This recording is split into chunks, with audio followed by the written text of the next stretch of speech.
Good morning students, myself Shyam Patel. Today we are going to start part 1 of lesson number 6 combustion and flame.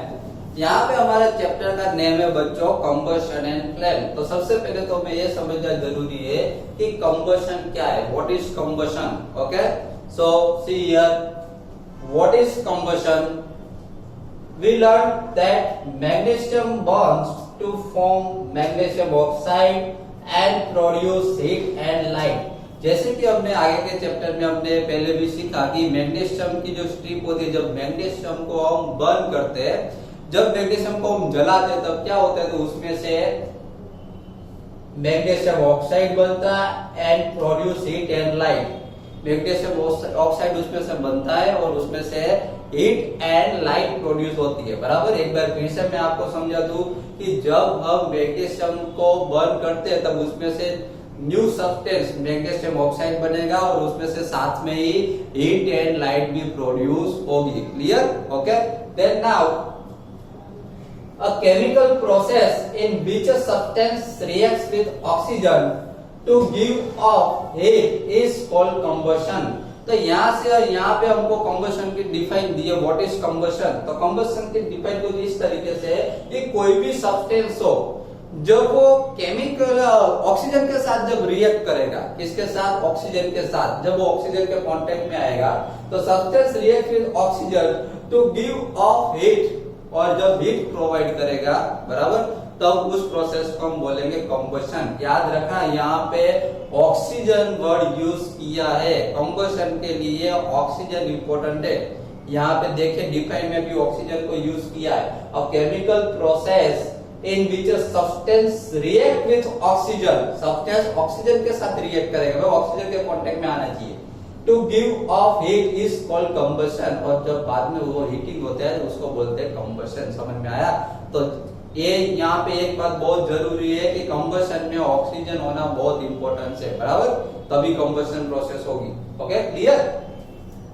Combustion का मतलब यहाँ पे होता है जलाना. क्या होता है?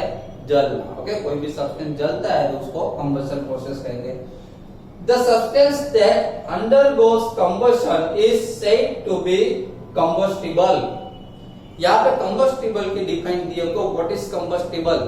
तो सब हमें कंबशन की डिफाइन देगी. और कंबशन में जो सब्सटेंस को हम कंबशन करते हैं, जो सब्सटेंस को हम जलाते हैं, जैसे कि समझ लो कि मैंने पेपर को कंबशन किया, मैंने पेपर को बर्न किया, बराबर. तो यहाँ पे पेपर है वो क्या है? कंबस्टिबल. समझ में आया? जो सब्सटेंस बर्न होगा, जो सब्सटेंस कंबशन प्रोसेस में यूज होगा, जो सब्सटेंस को हम जलाते हैं, उस सब्सटेंस को बोलेंगे कंबस्टिबल. याद रखिएगा. क्लियर?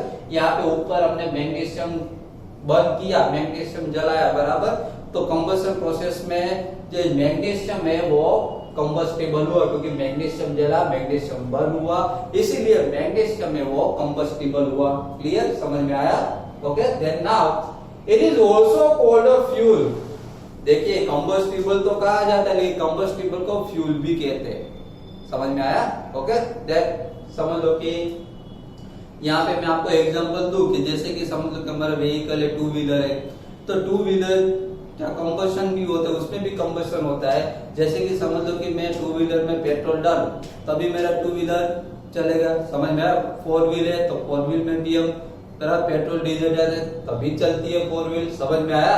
तो ये जो है, जो पेट्रोल हमने डाला, जो डीजल हमने डाला, वो क्या हुआ? वो फ्यूल हुआ. वो क्या हुआ? वो कंबस्टिबल हुआ. समझ में आया? वो होगा तभी ये कंबशन प्रोसेस होगी, वरना कंबशन प्रोसेस होगी नहीं. क्लियर? ओके. अ फ्यूल में बी सॉलिड, लिक्विड और गैस. यहाँ पे ये भी समझ लीजिए कि ये जो फ्यूल है वो सॉलिड हो सकता है, लिक्विड हो सकता है, या फिर गैस हो सकता है. बराबर. फ्यूल सॉलिड भी हो सकता है, लिक्विड भी हो सकता है, गैस हो सकता है. जैसे कि मैंने आपको पेट्रोल का एग्जांपल दिया, तो पेट्रोल जो फ्यूल है वो क्या है? वो लिक्विड है. समझ में आया? यहाँ पे मैं आपको समझ लीजिए कि ऑक्सीजन का मैंने एग्जांपल दिया कि कोई भी थिंग्स को बर्न करना तो ऑक्सीजन बहुत इंपॉर्टेंट है. तो ऑक्सीजन क्या हो? उसमें ऑक्सीजन है वो गैस है. समझ में आया? तो वो फ्यूल सॉलिड भी हो सकता है, लिक्विड भी हो सकता है और गैस भी हो सकता है. समझ में आया? Okay. Then now Sometimes light is also given off during combustion, either of a flame or as a glow. देखो कभी कभी क्या होता है जब कंबशन प्रोसेस होती है, यहाँ पे आपको कंबशन वर्ड पहले तो एक दिमाग में फिट कर लीजिए। कंबशन मीन्स क्या होता है? जलना, बराबर, बर्न होता। कंबशन मीन्स क्या होता है? बर्न होना, बराबर। कोई भी चीज जलती है तो उसको कंबशन कहा जाता है, बराबर। तो जब भी कंबशन प्रोसेस होती है तो क्या होता है? कंबशन प्रोसेस में लाइट होती है, जैसे कि either sometimes light is also given off spring combustion either as a flame or as a glow। जब भी कंबशन प्रोसेस होती है तब लाइट होती है, या तो फ्लेम की लाइट होती है, जैसे कि समझ लो कि मैंने मैच स्टिक है, मैच स्टिक को मैं कंबशन करूंगा, बराबर। मैच स्टिक को जब मैं बर्न करूंगा तो मैच स्टिक में क्या होगी? फ्लेम होगी। समझ में आया? तो ये तो फ्लेम की तरह लाइट हो सकती है, या तो एक as a glow light glow भी हो सकती है। समझ में आया? ऐसे नहीं कि हर बार फ्लेम ही होगी, ग्लो भी हो सकती है। समझ में आया? कंबशन प्रोसेस में इस तरीके से प्रोसेस होगी। Okay, then now food is a fuel for our body. In our body food is broken down by reaction with oxygen and heat is produced. यहाँ पे हमको यह समझाया गया है कि हमारी बॉडी के लिए जो फ्यूल है, हमने आगे समझा फ्यूल, कंबशन प्रोसेस अगर करनी हो तो फ्यूल बहुत इंपॉर्टेंट है, बराबर। तो हमारी बॉडी में भी ऐसा है। हमारी बॉडी में जब हम ईटिंग करते हैं तो हमारी बॉडी के लिए जो फ्यूल है वो कौन है? फूड है। हम जो फूड ईटिंग करते हैं वही हमारी बॉडी का फ्यूल है। अगर हम फूड ईटिंग करेंगे तभी हम हमारे में एनर्जी आएगी, और हमारे में एनर्जी आएगी तो हम कोई भी वर्क कर सकते हैं। समझ में आया? तभी हम वर्क कर सकते हैं, हमारे में एनर्जी हो तो हमारे लिए, हमारी बॉडी के लिए फ्यूल कौन हुआ? हमारी बॉडी के लिए फ्यूल कौन हुआ? फूड। समझ में आया? Okay, food is broken down by reaction with oxygen and heat is produced. देख लो, जब हम फूड ईटिंग करते हैं तो वो क्या होता है? फूड जो है वो ऑक्सीजन की हेल्प से क्या होता है? Broken down. क्या होता है? ब्रोक डाउन होता है, बराबर। फूड जब ब्रोक डाउन होता है बॉडी में तभी वो बाद में डाइजेस्ट हो सकता है। क्लियर? ओके, तो फूड क्या होता है? बाद में ब्रोक डाउन होता है, एंड वो भी ऑक्सीजन की हेल्प से ब्रोक डाउन होता है, वो याद रखेगा। एंड हीट इज प्रोड्यूस, और उसमें से हीट प्रोड्यूस होती है। समझ में आया? जैसे कि कोई भी थिंग्स है, कोई भी यहाँ पे देखो, यहाँ पे मैग्नीशियम को हमने जब ऑक्सीजन के कांटेक्ट में आया था तब वो बर्न होता है, बराबर, मैग्नीशियम। तो उसमें भी हीट प्रोड्यूस होती है। हमारी बॉडी में भी इसी तरीके से प्रोसेस होती है। जब हम फूड ईटिंग करते हैं तब वो ऑक्सीजन के कांटेक्ट में आता है, फूड ब्रेक डाउन होता है, और बाद में उसमें से हीट प्रोड्यूस होती है। क्लियर? इस तरीके से पूरी प्रोसेस होती है। तो ये जो कंबशन प्रोसेस है वो हम यहाँ पे एक्टिविटी के थ्रू समझते हैं। देखिए यहाँ पे एक्टिविटी, यहाँ पे एक्टिविटी में यहाँ पे आपको दो फिगर दिख रही है। फर्स्ट जो फिगर है उसमें कैंडल बर्न हुई है, देखो यहाँ पे कैंडल की फ्लेम भी दिख रही है आपको। और सेकंड एक्टिविटी जो है उसमें एक कैंडल है जो बर्न नहीं दिख रही है, उसमें थोड़ा स्मोक दिख रहा है, और ऊपर उसके ऊपर इन्वर्टेड ग्लास पड़ा हुआ है, बराबर। ऐसा क्यों? यहाँ पे जो कैंडल है वो बर्न हो रही है, और यहाँ की जो कैंडल है वो यहाँ पे बर्न नहीं हो रही है, बराबर। ऐसा क्यों हो रहा है? तो ऐसा हम एक्टिविटी पूरी देखते हैं तभी हमको समझ में आएगा ऐसा क्यों हो रहा है। देखिए यहाँ पे, take a light candle as show in figure. सबसे पहले तो हमें फिगर में जिस तरीके से ऐसे लाइट कैंडल लेनी है, बराबर, उसको बंद करनी है। As show in figure, put a inverted glass on the candle such that whole candle be fully covered. बाद में क्या करना है हमको कि ये जो कैंडल जो बर्न हो रही है, ये जो फ्लेम है बर्न हो रही है, कैंडल के ऊपर हमको एक ग्लास लेना है, उसको इन्वर्टेड, उसको ग्लास को कैंडल के ऊपर इन्वर्टेड उल्टा रख देना है। समझ में आया? जैसे उसमें एयर पास ना हो, बराबर, उसके अंदर एयर ना जाए, उस तरीके से पूरा कवर करके ग्लास को रख देना है। ये वर्ड मैंने जो बोला वो आपको याद रखना है। मैंने जो बोला वो मैंने ऐसा बोला कि उसमें एयर पास ना हो, ग्लास इस तरीके से इन्वर्टेड रखना है कि उसमें से अंदर एयर पास ना हो। समझ में आया? Okay, then now you observe that after some time the flame of candle will flicker off and then totally goes off and you can see the smoke in the glass। देखिए अभी क्या होगा कि सबसे पहले तो हमने कैंडल ली, उसको बर्न की, बराबर। तो कैंडल की फ्लेम आपको देखने को मिल रही है यहाँ पे फर्स्ट फिगर में, बराबर, यहाँ पे फ्लेम दिख रहे हैं। बाद में क्या किया हमने कि ये जो कैंडल जो बर्न हो रही थी उसके ऊपर हमने इन्वर्टेड ग्लास रख दिया, समझ में आया, उल्टा ग्लास रख दिया उसके ऊपर। ग्लास इस तरीके से रखा कि उसमें एयर अंदर पास हो नहीं।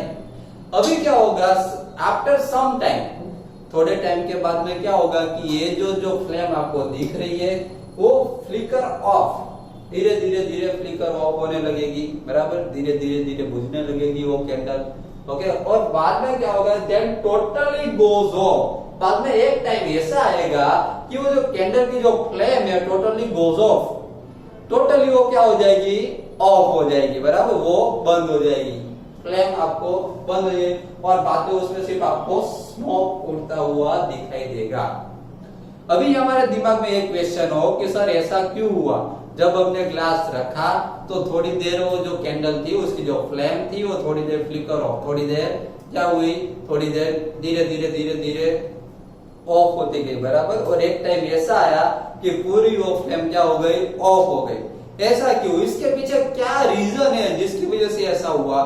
तो देखें यहाँ पे उसके पीछे ये रीजन है, you can see the smoke in the glass because the air is not available. उसका रीजन ये है कि इसके अंदर एयर अवेलेबल नहीं हुई, बराबर। अभी हमारे दिमाग में ये भी क्वेश्चन हो कि सर थोड़ी देर तो कैंडल जलती है, बराबर, जब हम ग्लास उसको इन्वर्टेड रखते हैं उसके ऊपर ग्लास रखते हैं तब कैंडल है वो थोड़ी देर तो बर्न नहीं होगी, थोड़ी देर तो जलती है, बराबर, लेकिन बाद में वो ऑफ होती है, ऐसा क्यों?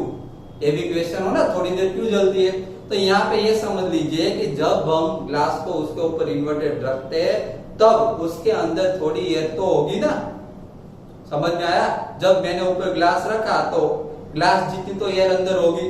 अब मेरे ग्लास को क्या किया, पूरा एकदम इस तरीके से रखा कि बाद में एयर अंदर ना आ पाए, लेकिन अंदर जो एयर है, अंदर जो एयर होगी उसमें जितना ऑक्सीजन होगा तब तक तो कैंडल क्या होगी, तब तक वो बर्न होगी, तब तक वो जलेगी। और अंदर की एयर, अंदर का ऑक्सीजन जब खत्म हो जाएगा ग्लास के अंदर, तब क्या होगी, वो जो कैंडल है उसकी फ्लेम ऑफ हो जाएगी, समझ में आया? तो ये ऑक्सीजन की वजह से होता है कि जब हम इन्वर्टेड ग्लास, पहले क्या था, पहले जब कैंडल जब हमने जलाई, बराबर, तब उसके ऊपर ग्लास नहीं था, तब इसको ऑक्सीजन मिलता था कैंडल को, समझ में आया? तो ऑक्सीजन इसको प्रोवाइड होता था, इसकी वजह से वो उसकी जो फ्लेम है वो बर्न हो रही थी, वो जल रही थी। लेकिन जैसे ही मैंने ऊपर ग्लास रख दिया तो ऑक्सीजन मिलना उसको धीरे धीरे क्या हो गया, कम हो गया, जिसकी वजह से कैंडल की जो फ्लेम वो धीरे धीरे ऑफ हो गई। Clear? Okay, then now conclusion. इसका कंक्लूजन ये है, from this activity we can conclude that oxygen is necessary for any fuel to burn। ये बहुत इंपॉर्टेंट सेंटेंस है, याद रखिए कि कोई भी सब्सटेंस को बर्न करना हो तो उसके लिए ऑक्सीजन बहुत इंपॉर्टेंट है। कोई भी सब्सटेंस बर्न करना हो, अगर ऑक्सीजन नहीं मिलेगा तो वो सब्सटेंस बर्न नहीं होगा, वो थिंग्स नहीं जलेगी, समझ में आया? कंबशन के लिए ये ऑक्सीजन बहुत इंपॉर्टेंट है। कोई भी थिंग्स हम जलाते हैं, बराबर, तो वो ऑक्सीजन की हेल्प से जलते हैं। जैसे कि मैं मैच स्टिक जलाऊं, बराबर, तो उसके आजू बाजू एयर होती है, एयर की वजह से वो बर्न होती है, याद रखना, एयर की वजह से वो कंबशन होती है। एयर में ऑक्सीजन होता है, प्रेशर, उसकी वजह से वो कंबशन होगा। याद रखिएगा कि कंबशन में ऑक्सीजन बहुत इंपॉर्टेंट है। ऑक्सीजन होगा तो ही कोई भी थिंग्स बर्न हो सकते, तो ही जल सकते, वरना नहीं जलेगी, बर्न नहीं होगी। We have read that the sun produces its own heat and light. Is it also some kind of combustion? अभी ये हमारे दिमाग में एक क्वेश्चन हो कि सर सन तो कितनी दूर है, बराबर, वहां तो ऑक्सीजन है नहीं, सन तो बहुत दूर है, वहां पर तो ऑक्सीजन है नहीं। आपने तो बोला कि सन कोई भी थिंग्स हो वो बर्न कैसे होगी, अगर ऑक्सीजन होगा तो ही वो बर्न होगी, बराबर। तो सन कैसे बर्न होता रहा, उसमें कैसे फायर लगती होगी, बराबर, वो इतना हीटिंग क्यों है, वो इतना गर्म क्यों है, वहां पर तो ऑक्सीजन है नहीं। तो उसका आंसर है कि in the sun heat and light are produced by nuclear reaction. Sun में ना ये प्रोसेस यूज नहीं होती ऑक्सीजन वाली, उसमें न्यूक्लियर रिएक्शन होता है, बराबर। न्यूक्लियर रिएक्शन की वजह से सन में हीट एंड लाइट प्रोड्यूस होती है। अभी ये न्यूक्लियर रिएक्शन क्या है तो हम आगे नेक्स्ट स्टैंडर्ड में आपको समझ में आएगा। जैसे कि आप 9th स्टैंडर्ड में जाओगे तब न्यूक्लियर रिएक्शन के बारे में सब डिटेल में आएगा, बराबर। ओके, अभी तो ये समझ लीजिए कि सन में जो हीट एंड लाइट जो होती है न्यूक्लियर रिएक्शन की वजह से होती है, उसमें ऑक्सीजन यूज नहीं होता। क्लियर? ओके, बाकी का आज पार्ट 1 हमने देखा, पार्ट 2 हम इसके आगे नेक्स्ट लेक्चर में समझेंगे। Okay, thank you very much.